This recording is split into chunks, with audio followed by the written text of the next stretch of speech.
All right, welcome back. Do you think you're immune to tax fraud? Don't believe it. Don't let your guard down. The IRS reports that in just the first quarter of 2016, $4.1 billion. Did you hear that? $4.1 billion stolen in tax scams. All right, Tom Stockett from Cleveland Wealth is with us. He's our financial guy. And Tom, we had stories in earlier editions of Cleveland 19 News. What if the IRS, or if someone claiming to be from the IRS, calls you or emails you? You hang up, Brian, you delete the email because the IRS will not call you. They will not email you. If you owe taxes or there is a problem, you will receive a letter in the mail that you can then try and do some verification on before you even get in contact with them. But let's be smart here. The IRS will never call you. They will never text you. They will never message you over social media. Be smart here. Don't get scammed. Yeah, and that's such the key. Listen, I'm going to say it again because this is so important. The IRS will not email you.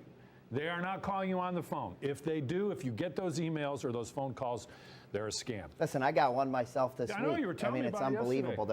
And talking to clients of mine, they're hitting, right now's the time. They're calling nonstop. I must have talked to 5 people this week that got the phone calls. Yeah, and they're doing their mass calls and mass emails, just hoping for that one person to get hooked. What else can we do to keep ourselves safe? Well, we got to be smart here. We got to beat these thieves at their own game. Okay, so they're trying to file your taxes early to get your refund. That's how you find out you've been scammed. Right.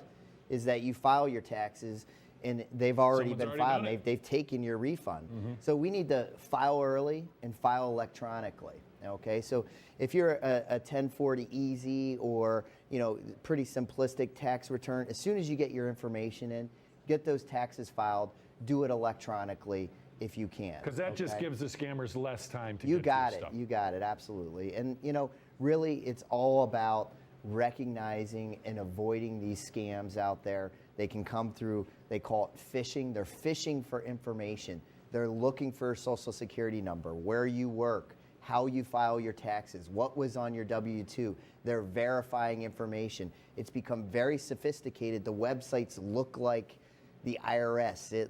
They can really make it look good. They'll attach malware to the phishing. You just got to remember, they will never contact you via email. They will not call you.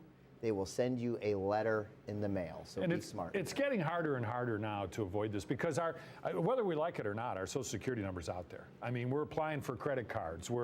It's out there, and there's ways for people to get it. And then they get that little nugget of information if you make a mistake on the phone or in an email, and then now you've got a big problem trying to get your refund that somebody already has had. You got it. You always got to protect your information. I will say, though, technology, the good guys are continuing to fight back against the bad guys.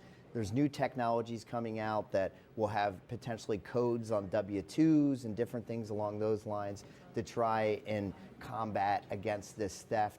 But you got to keep your information as private as possible.